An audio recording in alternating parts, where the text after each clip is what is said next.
Fala galera, e aí, tudo bem? Sou eu, professor Rafael Carlos, de Sociologia da plataforma Gonçalves Dias. E a gente está aqui para mais uma videoaula das atividades curriculares complementares de Sociologia.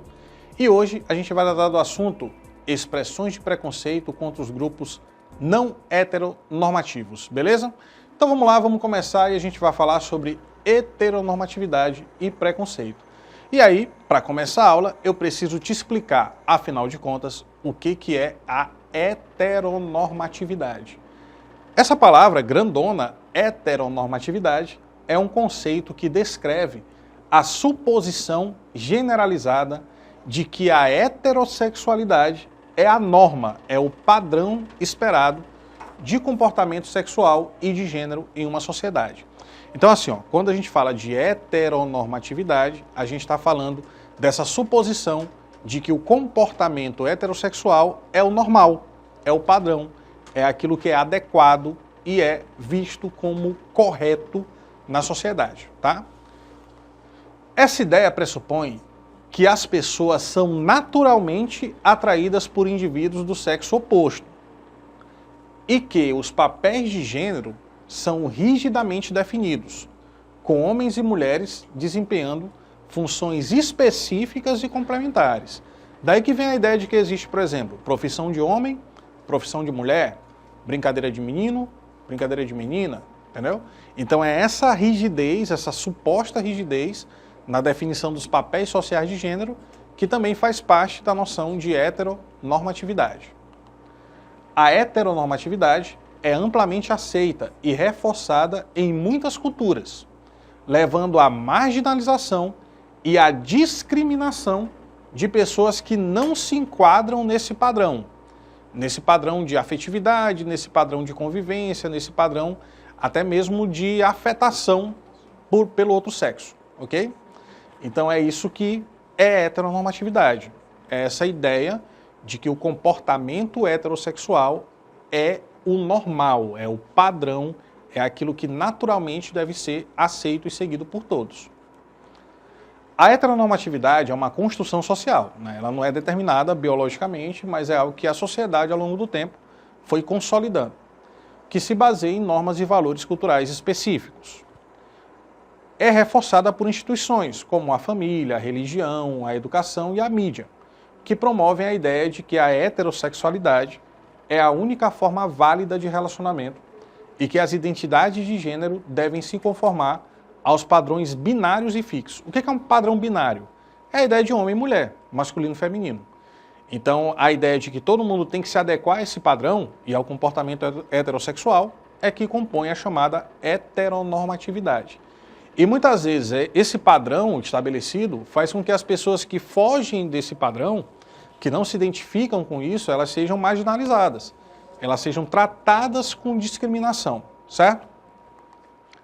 Essa construção social exclui e invisibiliza pessoas que não se encaixam nesses padrões, como indivíduos LGBTQIAP+, lésbicas, gays, bissexuais, transgêneros, entre outros, ok?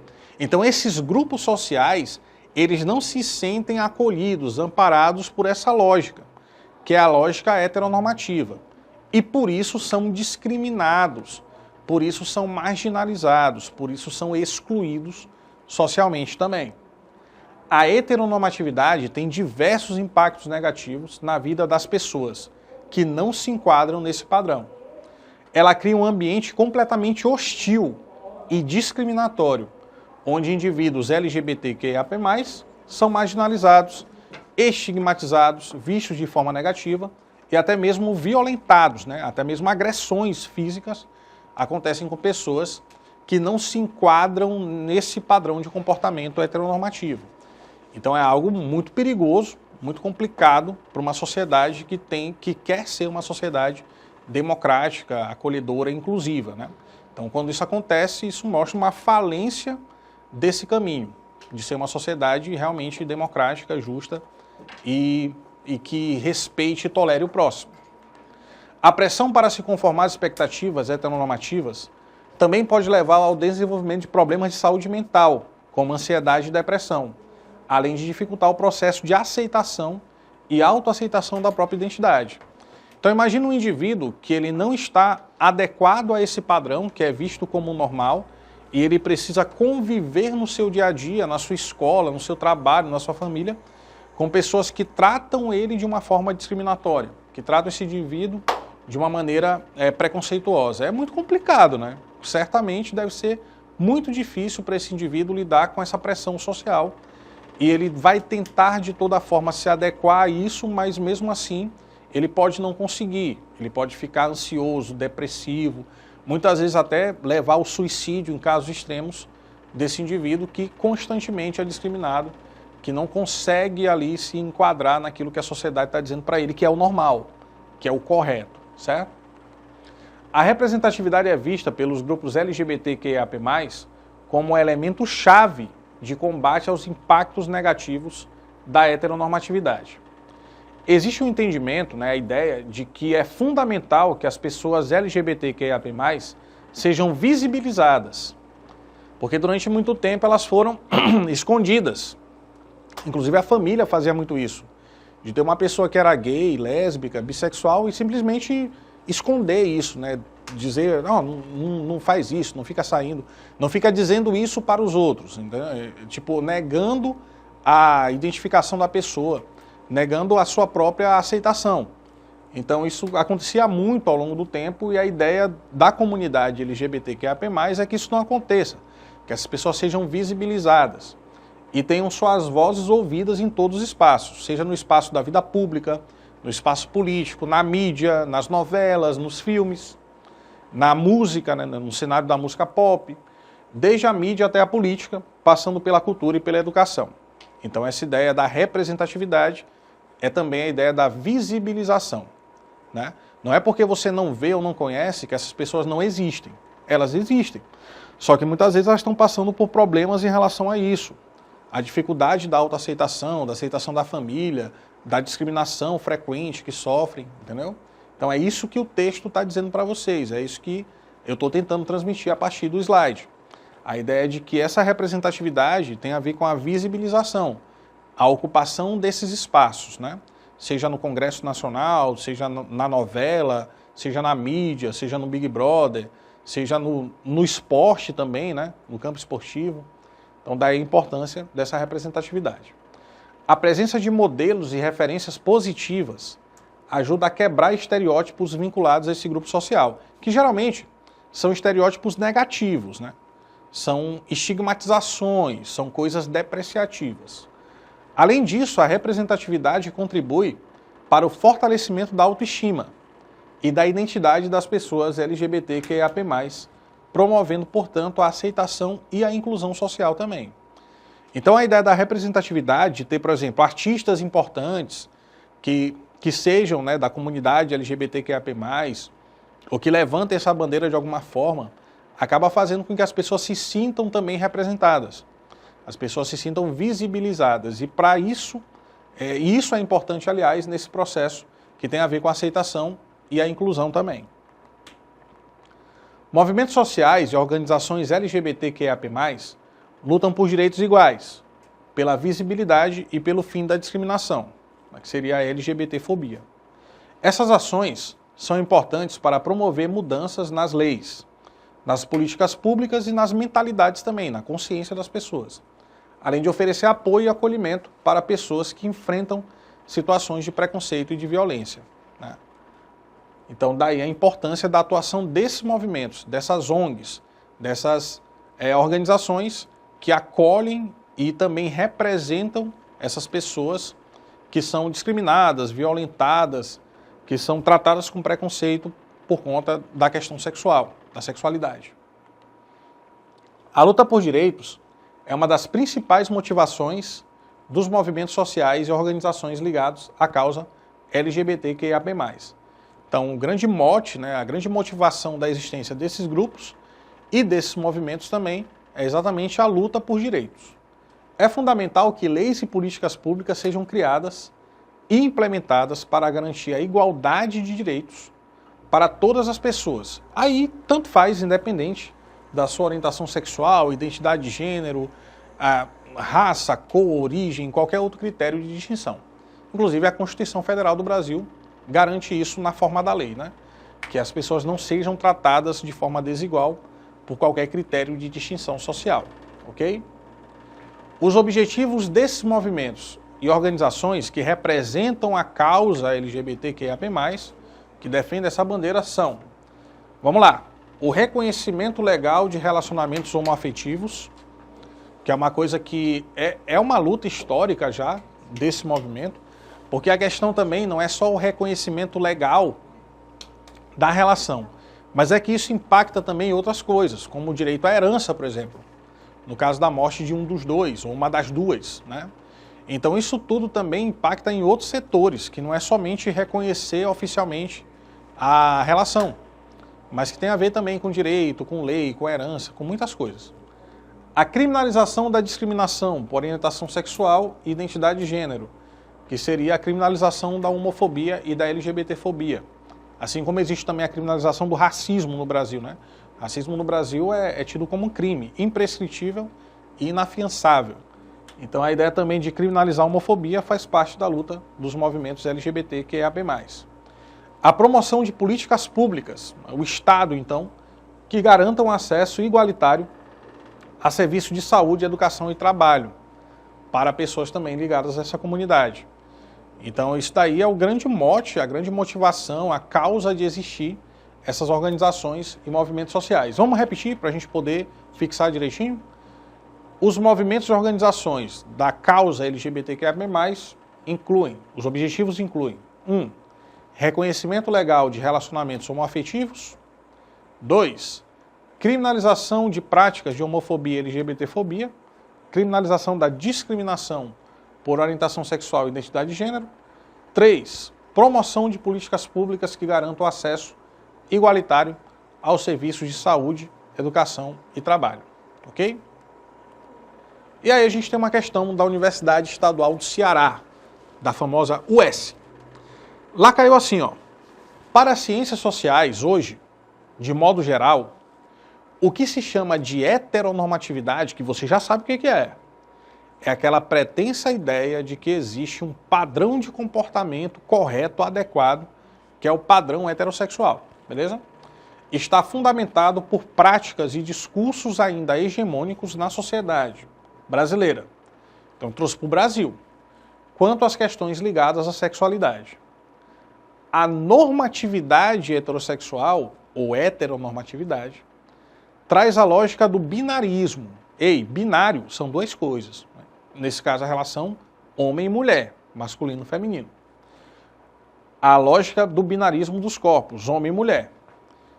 E tudo que é diferente disso é considerado anormal, entre aspas, não natural, pecaminoso. Então vamos entender o texto. O texto está dizendo que as ciências sociais, a sociologia, a antropologia hoje, de modo geral, chama a heteronormatividade, diz que ela está fundamentada em práticas e discursos que ainda são hegemônicos. Pessoal, o que é uma coisa hegemônica? É uma coisa dominante. Então ainda existe um discurso social e práticas sociais dominantes nesse sentido, de oficializar o comportamento heterossexual como padrão, como adequado, como normal, o correto.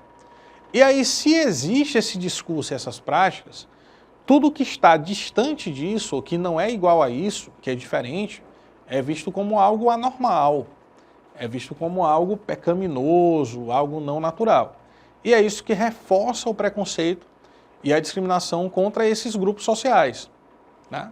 Vamos continuar o texto. Essa normatividade, normatividade vem da palavra norma. Norma é regra. Então é como se fosse uma coisa que é via de regra, normativa. Essa normatividade, ao tratar, por exemplo, como anormais, todos os grupos de pessoas que, por vezes, não se enquadrem ou se identifiquem nessa sexualidade binária hegemônica, gera, por vezes, preconceitos, exclusões e repressões. Então, o preconceito, a discriminação, a exclusão, a violência física até, muitas vezes, as repressões, elas são fruto desse discurso hegemônico, dessas práticas que consideram a heteronormatividade como correto, adequado, normal, padrão, e tudo que foge disso é anormal, é antinatural. E essas pessoas tidas como anormais, elas têm muitas vezes, né, que enfrentar no dia a dia essas práticas de discriminação, de preconceito, de violência por parte da sociedade. Considerando o exposto, aquilo que a gente leu acima, conclui-se que atualmente, letra A, vamos com cuidado para a gente não vacilar. Espaços de formação social, como as escolas e as congregações religiosas no Brasil, procuram produzir discursos não excludentes sobre a sexualidade. Bom, de acordo com aquilo que a gente leu e com a realidade, isso aqui não é verdade. Muitas vezes as instituições, elas acabam reforçando o discurso hegemônico, né? E acabam, portanto, excluindo as pessoas que não estão adequadas àquilo que é tido como normal, como correto ou como adequado. Então a letra A, eu acho que está dizendo o contrário daquilo que acontece mesmo na vida prática, na vida social. Letra B de bola. A heteronormatividade, que a gente já sabe o que é, gera discursos, mas não exerce vigilância ou controle sobre os corpos e suas sexualidades, independente se normais ou anormais. Pessoal, a heteronormatividade, claramente, ela exerce um controle também sobre o comportamento sexual. Então, se existe uma norma, se existe um padrão, uma conduta que é legitimada, chancelada como adequada, correta, é claro que isso exerce também um controle sobre o comportamento sexual, que vai dizer que é normal só o comportamento heterossexual. E aí essa ideia de normal ou anormal, ela vai sendo construída a partir dessa convenção, a partir dessa lógica da heteronormatividade. Então a letra B é falsa também. Letra C de casa.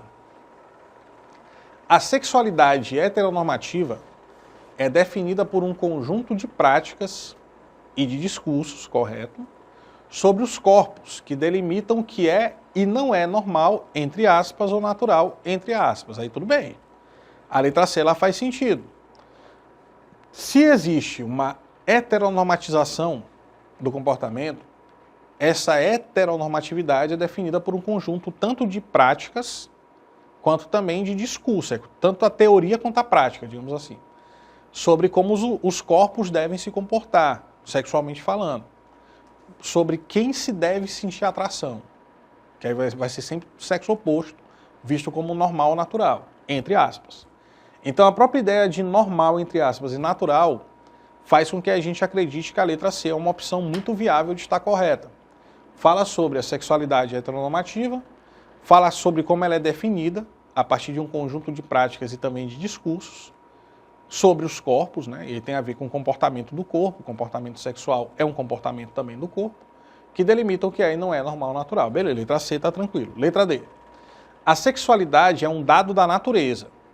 A sexualidade é um dado da natureza e não uma criação sociocultural, pois não pode ser inventada por práticas e discursos sobre os corpos e suas relações. Aí bem aqui tem uma questão de conceito. Se ele falasse assim, o sexo é um dado da natureza, faz sentido. Mas sexualidade aqui é vista como prática, como afetação, afeição por determinado sexo. Então, na forma como está sendo utilizada a palavra, o conceito, o sentido dela, faz com que ela seja, assim, uma construção social. Sexualidade. Tá? Sexo biológico, mas sexualidade não. Então, nesse caso aqui, sexualidade dada à natureza não faz sentido, porque vai ser uma construção social-cultural que tem a ver, sim, com o reforço tanto de discursos hegemônicos como de práticas também. Então, a letra D não me parece correta. Eu acho que a única que responde, por enquanto, é a letra C. E como é uma questão da Estadual do Ceará e só tem 4 opções, não vai até a letra E, a gente já consegue encontrar a opção correta mesmo na letra C, que diz que a sexualidade heteronormativa é definida por um conjunto de práticas e discursos sobre os corpos que delimitam o que é e o não é normal ou natural. E com isso a gente encerra mais essa videoaula de Sociologia, espero que tenha sido proveitosa para vocês e a gente se vê então numa próxima videoaula. Um abraço a todos, tchau, tchau. E não esqueçam, antes do tchau, tchau, de seguir a plataforma Gonçalves Dias lá no Instagram, @plataforma_Goncalves e também de curtir, comentar esse vídeo aqui, se inscrever no canal e ativar o sininho para as notificações. Agora sim, até a próxima. Tchau, tchau.